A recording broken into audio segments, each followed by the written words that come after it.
Erik, and I'm going to talk today about 11 secrets to promoting your blog. I had to look because I'm giving another talk after lunch too, and I had to make sure I was doing the right one. I co-own a company called Professional Blog Service up in Indianapolis, and we are basically content guys for corporate blogs.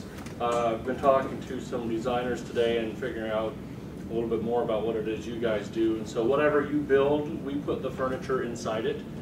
So we're always writing content, and then we're promoting the blogs for other people. So, building their networks, their social networks, pushing their content out to those networks, and basically driving sales for them. So these are the 11 secrets that I have learned over the last few years on how to promote a blog. And so since we got an hour and 20 minutes to go, we'll just jump right in. Secret number one, basically you got to write good shit. And I got that from Jason Falls. I asked him one day, I said, what's your biggest secret? What's the thing you think people should know the most? And he said, write good shit. And so I was at WordCamp Nashville a couple months ago. And that was the first slide I kicked off with. And I noticed that throughout the day, nobody had said a swear word in their presentation. So I think I was one of the first. And I said, if you want to, get Jason in a little bit of trouble, he's a Blog World Expo. So everybody tweeted on in the next slide. It was, at Jason Falls made Erik say the S word at WordCamp Nash, and he got like 30 of these tweets when he woke up that morning in Vegas, and he sees his at replies is full, and he said, I don't know what you were doing, but I figured you were up to something. So. But basically the idea is that if you write good stuff, that's going to be your biggest promoter. If you are a good writer, if you have good ideas, if you are able to explain them clearly and succinctly, people will come to you. And the biggest indicator for that is I have done some comparisons between people who write quality stuff, and there are people who they want to write just lots and lots of stuff. Quantity is more important than quality. It doesn't have to be that good. It can have errors in it. The ideas don't have to be that clear. They just need lots and lots of stuff over and over again. When I compare the two writers, the quality writer and the quantity writer is getting about 30,000 visits a month. The quantity writer is getting 13,000 visits. So you tell me who's having better luck. The quality writer is going to win every time because he's writing good stuff. Secret number two is that you need to focus on keywords. This is basically what's telling Google what you do. So you do things like you put keywords in the title.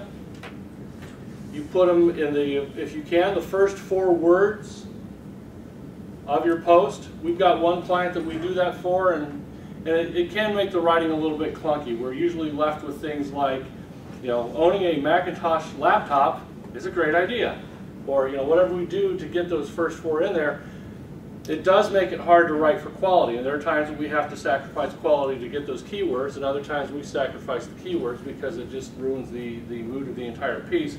But if you can get it in there, having it in the first 4 is going to be great. If you can't, the first couple of sentences is kind of the farthest out.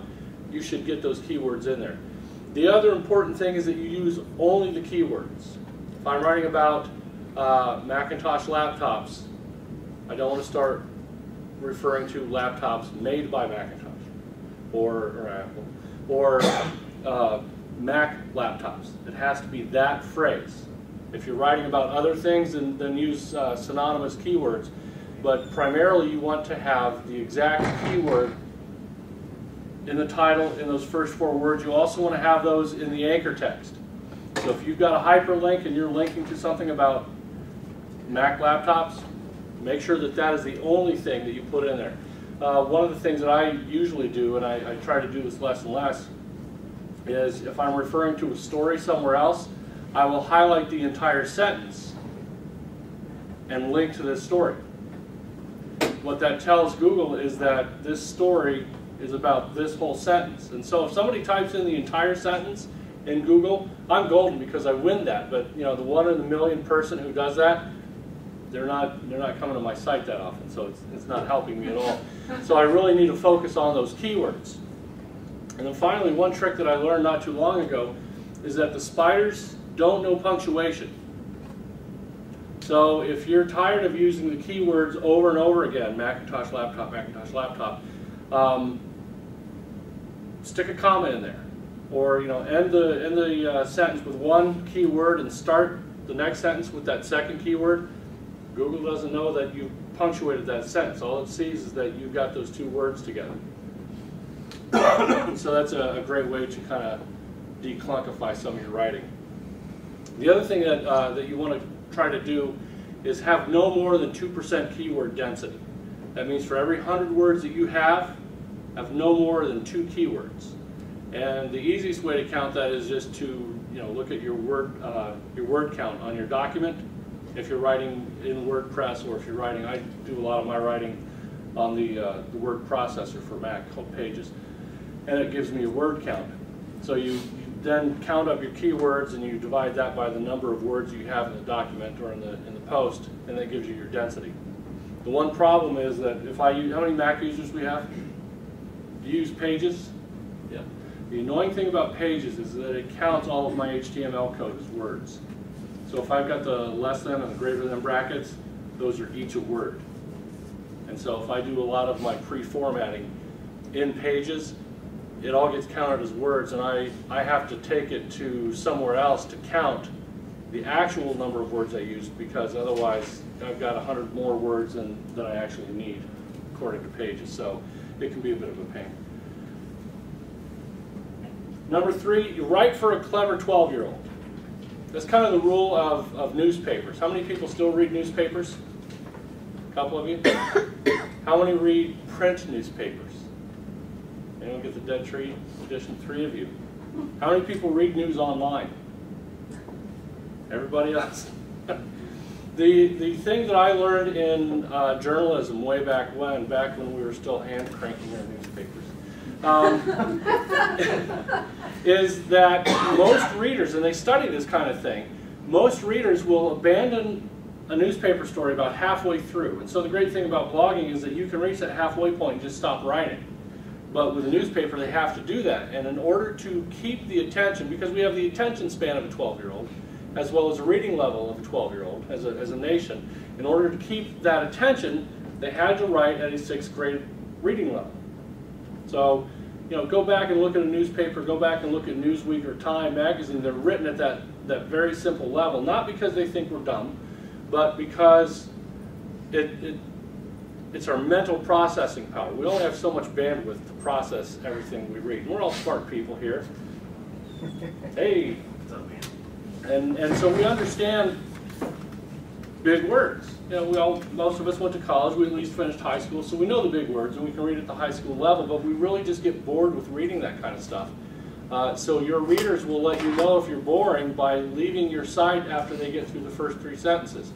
So, check your time on site stats and see if you have lots of time or if they're only there for a short while.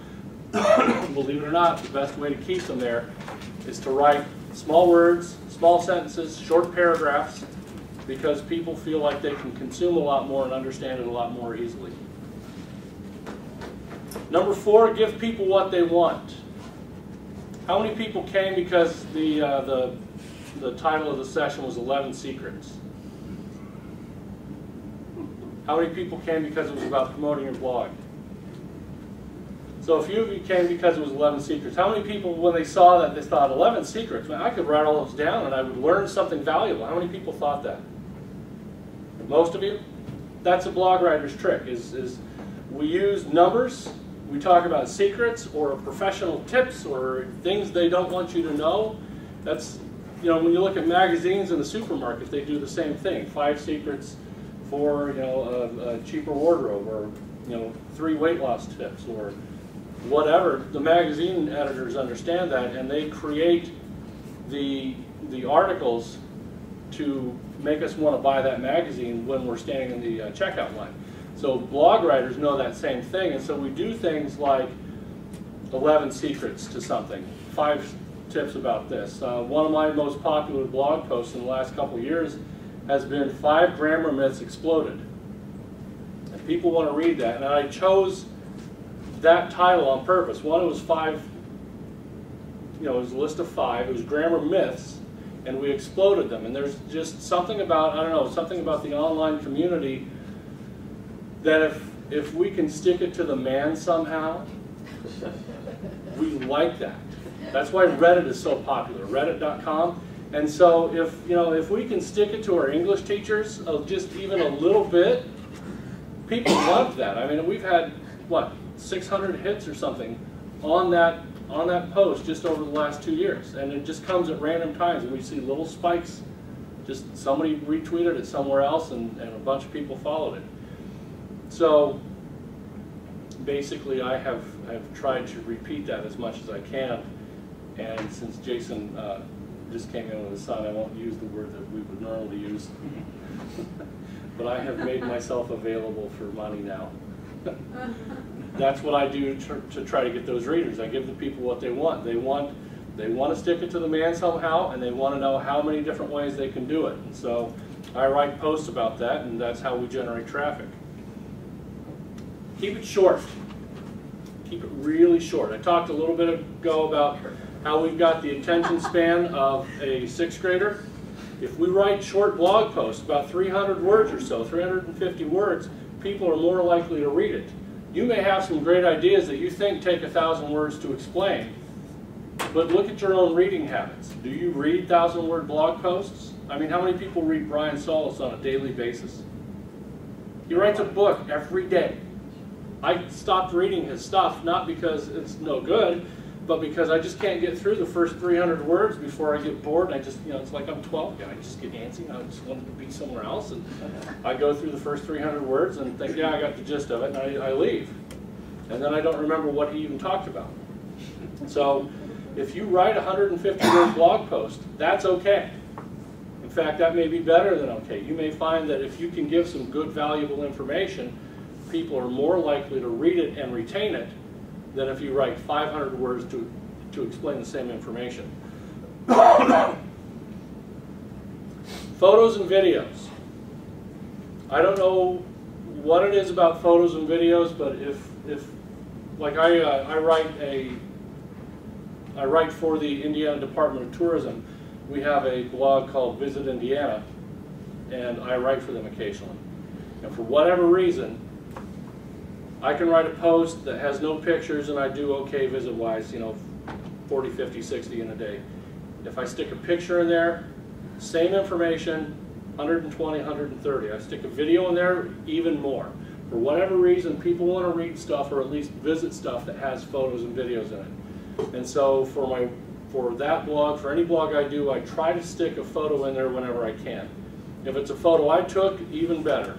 Otherwise, I can go the paid route and subscribe to some of these like iStock photo images, or even go to Flickr and find the Creative Commons images. If you do that, you have to make sure you give credit to the person who took the photo and link either back to their Flickr site, or if they've got a website they want you to refer to, link back to that. But if you can use Creative Commons photos off of Flickr, that's a great source for free photography. Or Jason, you use, is it iStock? Shutterstock. Shutterstock. Jason uses Shutterstock, and that's a subscription service that you can just go find photos that are related to whatever your subject is about. Same thing with videos. So if you can ever take your own photos or your own videos, everybody's got a smartphone just about, so just flip it around and take a video of yourself out somewhere that's related to your topic and post that up there. When you're using photos and videos, I love putting them on Flickr. I especially like Picasa. Picasa is owned by Google, and Flickr is owned by Yahoo. And so I like putting the photos up there. I like putting the videos on YouTube, because then the storage space becomes their problem, not mine. I don't have to pay for extra if I get a lot of people looking at my video off of my server. Instead, it's it's YouTube's problem. So I'm sure as soon as I say that, they're going to see this and shut me down. But that's the best way to do it. One thing I use especially, and I threw this slide in here about 30 minutes ago when I knew Jason was coming, was I use a blog platform called Posterous. And Jason's in here with his son Grant, and it's Grant in front of the tree, so I thought I'd put that in there because I knew you were coming. Thanks for coming, buddy.